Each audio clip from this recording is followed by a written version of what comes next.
photo mystery.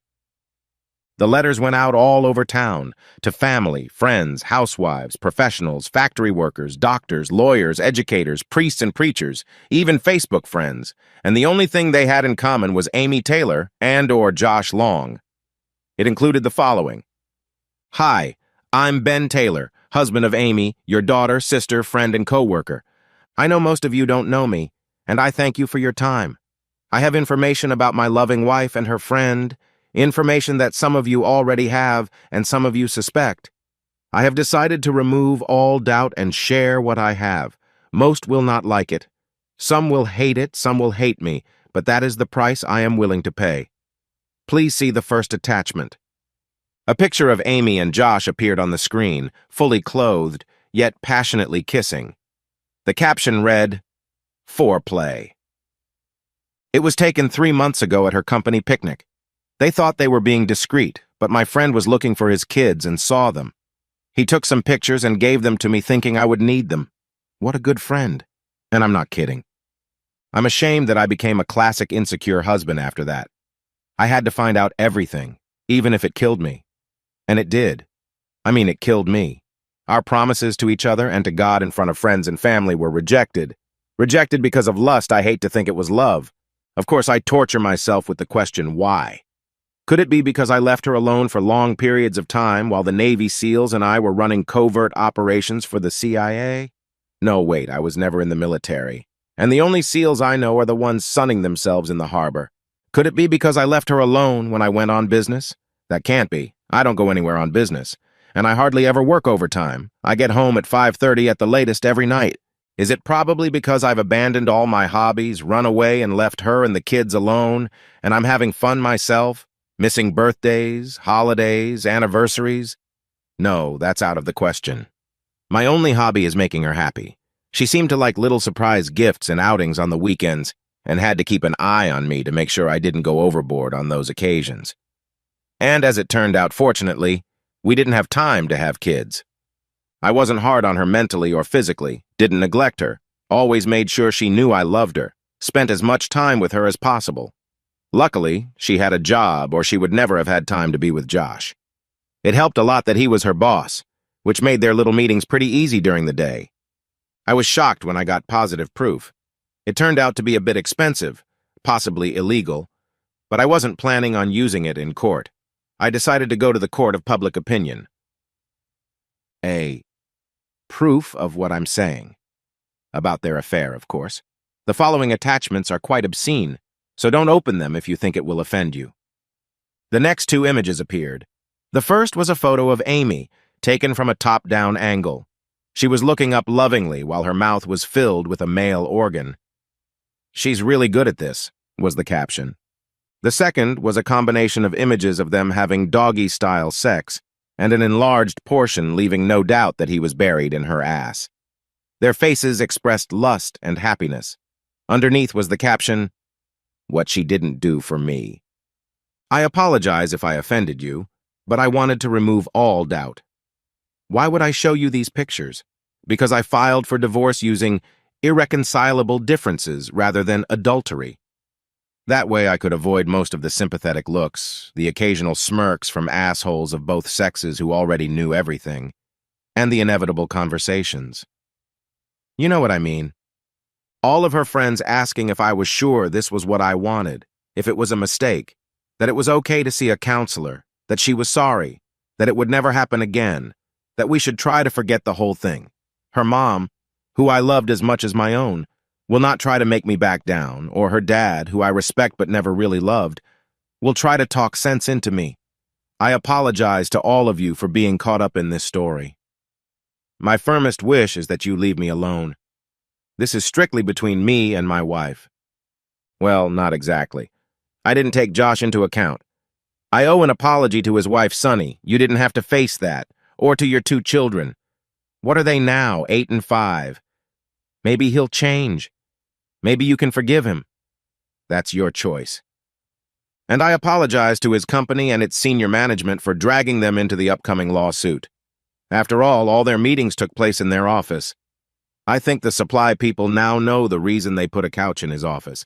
Just a tip. If you give the couch to someone else, make sure it is thoroughly cleaned first. I know I can't use pictures, but all my attorney has to do is take statements from their coworkers. I seriously doubt they would take responsibility for the company. All in all, and a lot of people are going to lead pretty miserable lives for a while. So to wrap up, here's why I did it all this way. To remove all doubts and not to waste time. After all, every photo will tell you everything, won't it? Amy's getting served with divorce papers. That should be happening any minute now. I'll try to build a new life without her. Amy, I'm sorry I wasn't enough for you. If you had come to me in the beginning, told me you had feelings for someone else and left, it would have devastated me, but I would have respected your decision. Instead, you were the classic cake eater, wanting to keep the cake intact while continuing to eat it. Well, the cake is gone, Amy, and I'm pretty sure you're going to have a pretty severe case of indigestion. Or maybe not. Maybe you're even glad I found out about it so you and your lover can run off into the sunset. As you wish. It's over between us. I moved out of the house, took what I wanted. Everything else is yours. All contact will be through my lawyer, and I am determined never to speak to you again. I don't want explanations. I don't want to know why. I don't want to hear talk of second chances because they won't even be considered. Go ahead, Amy. Leave me alone. The entire office heard Amy scream before she slid off her chair in a deep faint. Colleagues rushed to her aid. Unfortunately, she fainted at the sight of Josh's picture stabbed into her from behind. Soon the buzz started after one of the administrators discovered the email and opened it. Work practically came to a standstill. Josh didn't know what was going on and was surprised to see the HR director standing in the doorway. "Is it true?" he asked without any preamble. "Is what true?" Josh asked, not knowing what he was talking about. The director walked in, slamming the door behind him. "Is it true that you and Amy are having an affair? Here? In the office?" Josh turned pale. The director thought he was going to faint. That pretty much confirmed it. Too bad. He'd always liked Josh. "You're an idiot. Do you have any idea how much damage the two of you have done? Most of our biggest clients are religious charities. How do you think they'd feel if they found out that two of our senior employees were committing lewd acts on company property during business hours?" He paused, breathing heavily before continuing. "I've just come from a meeting with senior management. The CEO called, demanding confirmation.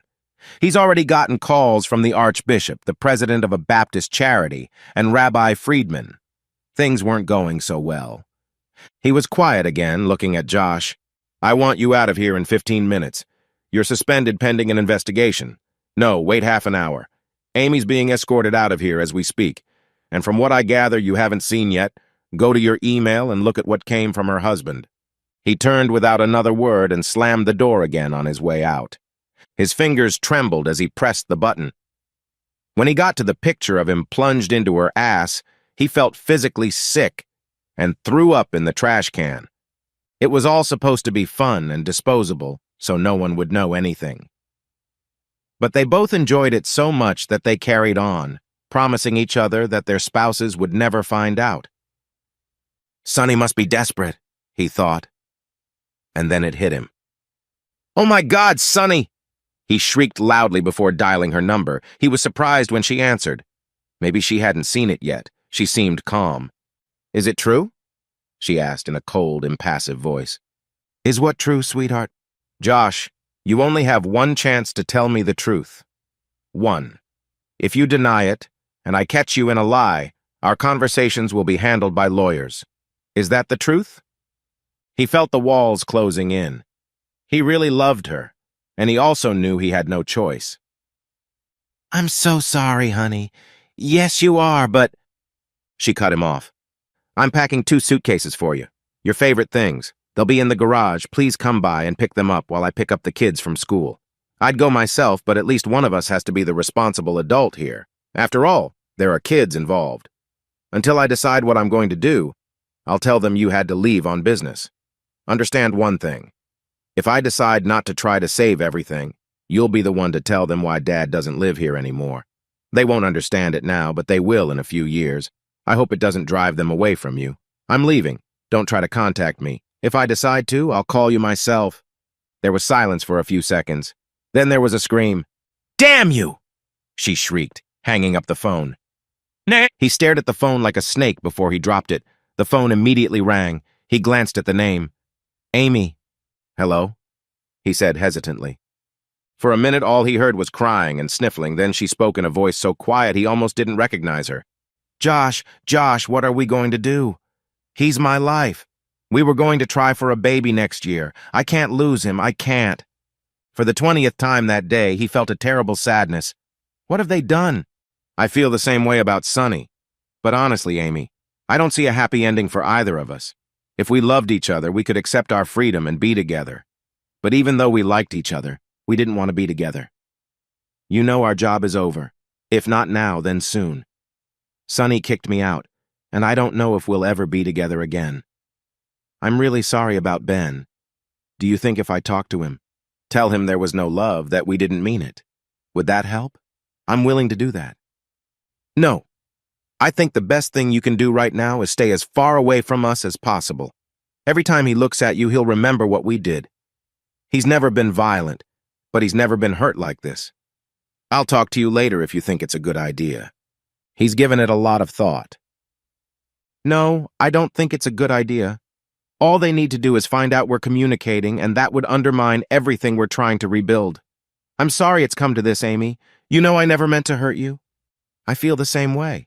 I hope things work out with Sonny. I know how much you love her. I can't believe we were ever that stupid. Goodbye, Josh, and good luck. I think we're both gonna need it. Amy went home. She knew he wouldn't be there, but she was hopeful no matter what. Same house, same furniture, same pictures on the walls, but it seemed bare and empty, and she knew why. A quick inspection of the closets revealed that all of his belongings were gone. She looked further, entering his shed and workshop. They had been cleaned out, all the tools taken away. She wondered when he'd had time, but then remembered she'd never gone into them. Everything could have been gone for weeks, and she would never have known. She looked for a note, some message, but found nothing. She sat down at the kitchen table, her usual spot, and looked sadly at his empty chair. She put her head down on the table, and for the first time that day, but not the last, she cried. True to his word, Ben never spoke to her again. He refused to negotiate. He refused to go to the court-ordered counseling sessions, showing up at the jail instead of their meeting at the office to serve his contempt charge. The confused police officers took his statement that he was ready to go to jail and sent him home since no arrest warrant had been issued. The judge was dubious about this and still put him in jail the following weekend, releasing him on Sunday night so he could go to work. He spent 3 weekends in jail before Amy finally conceded defeat and canceled the counseling sessions.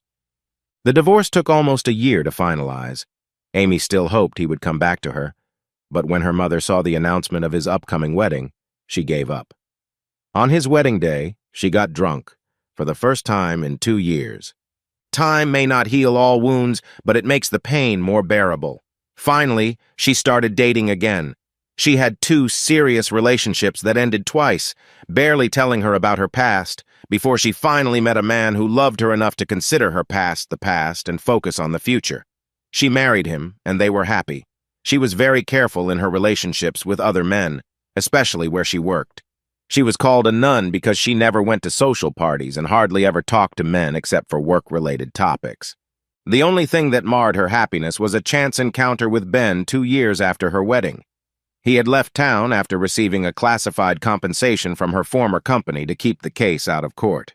He was back in town for his sister and her husband's 25th wedding anniversary celebration. She saw him by chance, sitting on a park bench. At first, she wasn't sure it was him. He was thinner than she remembered, and there was gray in his hair. She stopped at a stoplight and decided she wanted to talk to him, hoping to finally apologize for her actions, but changed her mind when a tall woman with fiery red hair approached with a boy about 2 years old and a little girl about 6 or 7 years old. The girl had red curls, like her mother's, and the boy had dark curls. The girl jumped into his lap, and the woman took the younger one in her arms. He rose, holding the girl in his arms, kissed the woman, and left. Amy was surprised to feel the tears, but then realized she had glimpsed a future that was supposed to be hers. She wiped the tears away and went home to make her husband his favorite dinner. Josh and Sunny managed to reconcile after 15 months apart. She made him go through counseling, one-on-one and together, and sign a pretty tough prenup. He apologized so much that she finally lost her patience and told him that if he apologized one more time, she would leave for good. He became a different person. He rarely went anywhere without her or his children. He worked hard. His new job didn't pay as well as his old one, but he got raises and bonuses for his hard work. It took him 6 years to get back on track. Sunny had to take a job to make ends meet, and when they reunited, she refused to leave it. It broke his heart when sometimes she would go out for drinks after work or go to her quarterly work seminars. She never did anything even remotely indecent, but her stubborn refusal to talk about it bothered him greatly, and she secretly took great satisfaction in it. Their lives were far from the same, but they were working to build a better life for themselves and their children. One day it occurred to Josh. They had sex with Amy about 12 times, averaging 30 to 45 minutes. Using the highest figure, it worked out to be about 9 hours, balanced by years of suffering for his family and the destruction of Amy's marriage. Was it worth it? Hell no, at the end.